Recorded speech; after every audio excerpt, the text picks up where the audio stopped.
Eh bien, bonjour à tous, et ici le professeur Tom J. Kong, une deuxième fois, toujours dans cet endroit dégueulasse, mais c'est pas grave, on fait avec les moyens du bord.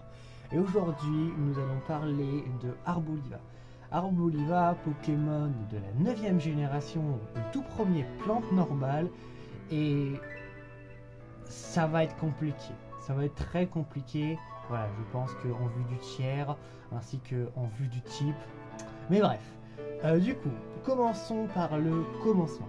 Alors, Arboliva, comme je l'ai dit, est un Pokémon de type plante et normal. Ce double type, c'est assez difficile. Défensivement, bien que les quelques résistances électriques et eau et aussi sol soient intéressantes, ainsi que l'immunité au type spectre qui est très bien. Mais le problème, c'est que absolument toutes les faiblesses sont intéressantes. Insectes, donc demi-tour, combat, feu, extrêmement utilisé à cause de la surpuissance du type acier. Le type glace et le type vol sont tous les deux des très bons types offensifs, et le type vol est un des meilleurs types qui fait qu'il sera très souvent dans au moins une des teams. Et le type poison, bien que moins présent, restera toujours utilisé pour contrer les types fées, toujours aussi très énervant. On a donc du coup un type très friable sur le plan défensif, et sur le plan offensif ça ne sert juste à rien d'en parler. Avec plante et normale, on s'est fait complètement bloquer par le type acier, et c'est un énorme souci parce que du coup quand tes deux stabs se font résister par le type le plus défensif du jeu, c'est qu'il y a vraiment un souci. Ça c'est un très gros souci. Sinon, au niveau des statistiques, nous allons pouvoir remarquer quelques plus, notamment une énorme attaque spéciale. Pour comparaison, Lancerien, qui est un Pokémon qui a seulement 100 d'attaque spéciale, est considéré comme un très bon Pokémon offensif. Alors imaginez 125 au lieu de 100. Ouais, il y a quand même une statistique qui est quand même beaucoup plus élevée que l'autre. On voit que vous avez fait maths, bravo. Sinon, sur le terme défensif, on a aussi une très belle et très étonnante défense spéciale de quasiment 110, ce qui est assez correct, couplé avec un DPV de 78. Ça fait un bulk vraiment pas mauvais, pas piqué des hannetons.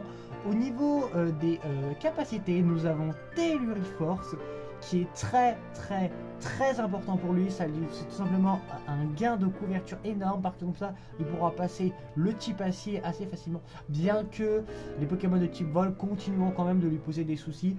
Et les Pokémon de type acier vol, il y en a quand même quelques-uns, notamment Corvalus, ça sera vraiment sa bête noire. Sinon, on a aussi pour les stabs, nous avons Giga Sensu qui est correct, Mégaphone qui reste utilisable, Tempête Verte un petit peu plus situationnel mais qui reste quand même un très gros outil offensif. Éclat magique pour le coverage, ça peut servir combiné avec un Terrafé par exemple. Vol Force qui permettrait de regagner des PV et avoir une utilisation défensive. Le tout combiné avec Vampigraine et également avec Clonage. On a aussi Balle Météo si jamais on veut profiter d'un climat. Le tout avec aussi également encore pour le côté défensif. Écosphère si jamais on veut un entre-deux, entre puissance et pas trop de malus. Et puis après le reste, bon, Boule Pollen c'est anecdotique. Et puis après le reste c'est pas très intéressant. Voilà. Le souvenir, si jamais vous voulez suicider votre Pokémon. Voilà. Bon, jusque là on avait un aperçu en du type des petits plus, mais là les mois on va commencer à descendre. Comme je l'ai dit juste avant, chez son type je ne vais même pas en parler. C'est nul défensivement, c'est nul offensivement, il n'y a aucun potentiel. Ses statistiques, 39 de vitesse, c'est un record vraiment très peu vu. Dites-vous qu'en overuse, il dépasse même pas Jinglu. Un des Pokémon les plus défensifs, il ne dépasse même pas. Scalperer, un Pokémon extrêmement violent, mais extrêmement connu pour être juste un type super lent, qui donc du coup est sa seule vraie faiblesse, il le dépasse même pas. Azumarill, le truc le plus lent jamais vu, il le dépasse même pas. Même Ver de Terre, putain, c'est littéralement un ver de terre. Vous imaginez, vous, un ver de terre aller plus rapide que vous? Mais ça n'a aucun sens. Il est plus lent que la majorité des Pokémon défensifs. Et les Pokémon offensifs, alors on va même pas en parler, il se fait complètement casser la gueule. Allez, Flamigator, plus lent, Corvalus, plus lent, Dracolos, plus lent. C'est une vitesse infecte. Sur un Pokémon défensif, ce serait passé. Mais là on est sur un Pokémon offensif qui va utiliser sa grosse attaque spéciale pour frapper, sans compter que son type est nul défensivement. Pourquoi 39 de vitesse? Je voulais que ça soit un arbre, mais C'est horrible, c'est nul à chier. En plus là, son bulk défensif physique est vraiment pas suffisant. 70-90, ça peut permettre de tanker les trucs, mais avec 6 faiblesses, dont le type combat très utilisé sur le physique, le type insecte très utilisé sur le physique, le type vol très utilisé sur le physique lui aussi, le type poison, la majorité des Pokémon, enfin, le type poison c'est assez mixte, le type feu certes c'est plus spécial, mais on a quand même des Pokémon physiques, notamment Pyrobut qui l'éclate, et le type glace aussi c'est très physique, et même si Baujan se fait bannir, il y a peut-être Dimora qui reviendra, et il pourra juste rien faire quoi. Ah là là, puis j'ai envie de dire, les talents, c'est compliqué, récolte, c'est pas très souvent utilisable. Alors semencier, c'est son talent en signature. En gros, lorsque le Pokémon se fait frapper, il invoque un joli chant herbu. Ça aurait été utile si le Pokémon était plus rapide et qu'il pouvait taper en premier et qu'il avait un bulk qui a un double type meilleur défensivement. Parce que là, du coup, la seule chose que j'ai fait, c'est que vous allez vous faire taper, vous allez probablement pas tanker. Même si vous tankez le premier coup, waouh magnifique, un champ herbu arrive, qui va servir à quoi? À soigner votre adversaire, parce que vous aurez même pas le temps de taper, et vous mourrez. Bravo! Bravo! Vous imaginez un Pokémon avec 32 de vitesse utilisant glissade? Oui d'accord, mais Megapagos existe. D'accord, oui, ben voilà, c'est à peu près la même chose là. C'est de la merde, c'est de la merde. C'est Créa-Herbe en moins bien sur un Pokémon qui peut pas utiliser ce talent moins bien. Ça fait quoi la combinaison de moins et moins? Ça fait encore moins. C'est... Désolé, je suis à cran aujourd'hui. Enfin bref, du coup, il y a quelques plus, beaucoup de moins, ça je pense que vous l'avez deviné. Et puis, alors au niveau des utilités, c'est assez mixte. On peut avoir un set défensif avec l'utilisation de clonage et vampigraine. On a aussi également des sets utilisant le soleil, tel par exemple un set de sweeper avec la base de croissance pour sous le soleil et éclater tout le monde, ou alors aussi un set avec balle météo et quelques autres attaques à côté, et pourquoi pas d'ailleurs également de mes choix, si jamais, voilà.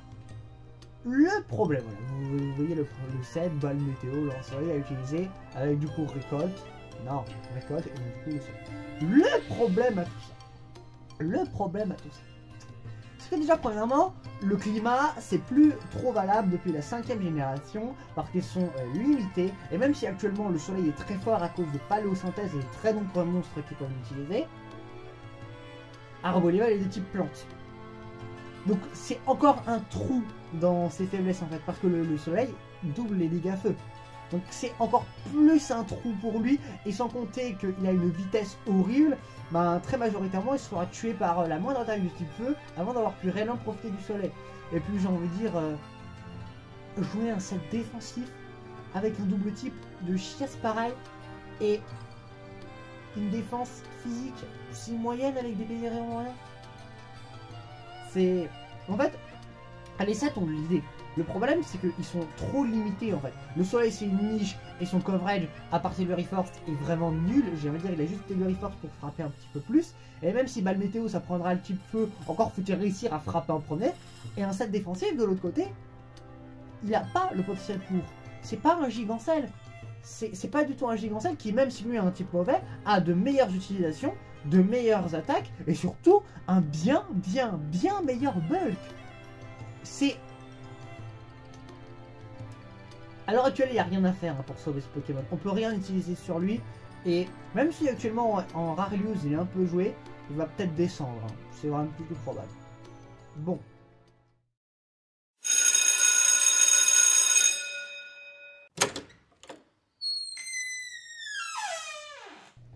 Que faire pour améliorer Arboliva? Double type planté normal, on peut rien y faire. C'est son type signature à lui. Et l'enlever, ça serait littéralement retirer ce qui fait qu'Arboliva existe. Donc c'est pas possible. On peut pas modifier ça. Il sera obligé de se faire victimiser par les 3/4 du cast. Il tapera très vert offensivement avec ses stabs. C'est vrai, mais on peut rien y faire. On ne peut rien y faire. En revanche, ce n'est pas parce qu'on ne peut pas modifier son type qu'il va rester tout le temps nul. Oh que non, on peut évidemment améliorer beaucoup d'autres choses. Alors, ce Pokémon dans le Pokédex est considéré comme calme et paisible, donc du coup l'idée d'un Pokémon lent mais très défensif et surtout très violent pourrait être vraiment correcte. C'est actuellement le cas, mais pas assez poussé. Et justement, nous allons du coup faire une modification statistique. Nous réduisons de 40 points son attaque, qui de toute façon ne sert à rien, et on lui ajoute 20 points dans la défense et 32 points dans les PV. Ce qui fait qu'il aura un bulk de à peu près 110, 110, 110. Il a un bulk désormais très similaire à Gigancel, et ça lui permettra de beaucoup mieux tanker, même s'il aura quand même pas mal de faiblesses. On peut aussi également rajouter Plénitude pour son côté très calme et doux, comme il est décrit, et alors une attaque du type feu. Attendez.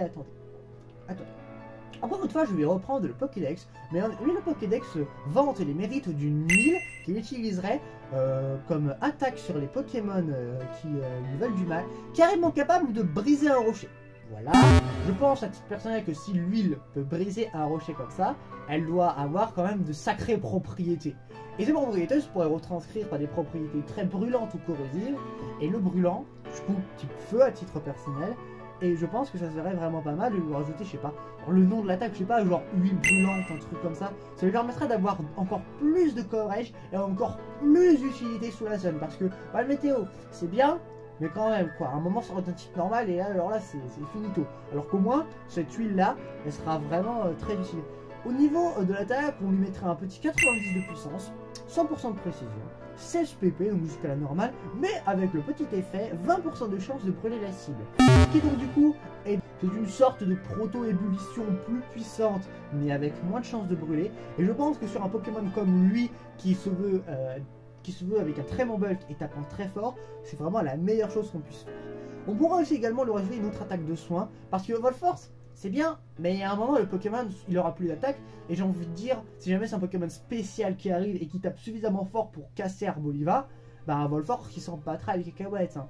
Et donc du coup, reprenant encore l'utilisation du Pokédex, il est dit que cette huile est utilisée pour soigner aussi les Pokémon qui sont dans le danger et qui en ont besoin. On pourrait donc du coup avoir une attaque de soin de 50%, un proto-soin, mais ici sous couvert d'huile, et ce qui je pense est vraiment très correct. Ça augmenterait donc son rôle de Pokémon défensif, mais aussi également de setup sweeper sous le soleil avec croissance, et à partir de là, on serait vraiment bien plus équilibré. Enfin, dernière modification, les talents. Récolte, j'ai envie de dire, lui va un petit peu comme un enfant, et je pense pas trop pouvoir modifier ses talents. En revanche, semencier, on a des choses à faire. Alors, semencier, c'est assez spécifique parce que sur un Pokémon comme lui, avec la terre à plantes derrière, ça a moyen de faire d'énormes dégâts sur les types plantes. Le problème, c'est que comme il reste quand même assez lent, l'utilisation est assez moyenne. Mais avec le réapprochement statistique que j'ai mis, et donc du coup il est beaucoup plus défensif, ça pourrait être de nouveau plus utilisable. Mais j'aimerais modifier ce talent, du coup très légèrement. C'est-à-dire que je pense que s'ils sont là-bas, c'est que les effets bénéfiques, donc le soin, l'augmentation des attaques de type plante, la réduction des attaques de type sol, ne soient valables que pour Arboliva. Je pense que ça serait pas mal parce que du coup ça serait un créa herbe, mais du coup uniquement pour nous.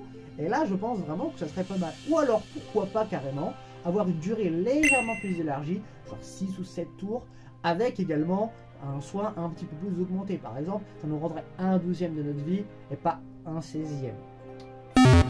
Voilà. Conclusion. Arboliva, c'est un Pokémon très atypique. Il a son double type à lui. Le problème, c'est que ses approches statistiques, son double type et ainsi que son move pool ne correspondent absolument pas à ce qu'il veut être. Et actuellement, c'est très simple, il descend. Il est actuellement assez pour rarely used, mais avec les prochains monstres qui arriveront sur le DLC et d'anciens Pokémon qui reviendront et qui auront de quoi faire frémir Arboliva, et ben il descendra encore plus et peut-être même jusqu'au PU. C'est pour dire. En revanche, avec toutes les modifications, ça deviendrait une sorte de pseudo-Gigancel, en bien moins chiant évidemment, mais c'est-à-dire à peu près le même bulk défensif, la même utilité, et avec tous les deux la même faiblesse, un type très friable défensivement et pas assez correct offensivement. Devenant ainsi un proto-Gigancel, quel tiers pourrait lui être adopté? Overuse, ça serait quand même un petit peu utopique. En revanche, Underuse sera très clairement réservable pour lui, sans aucun souci.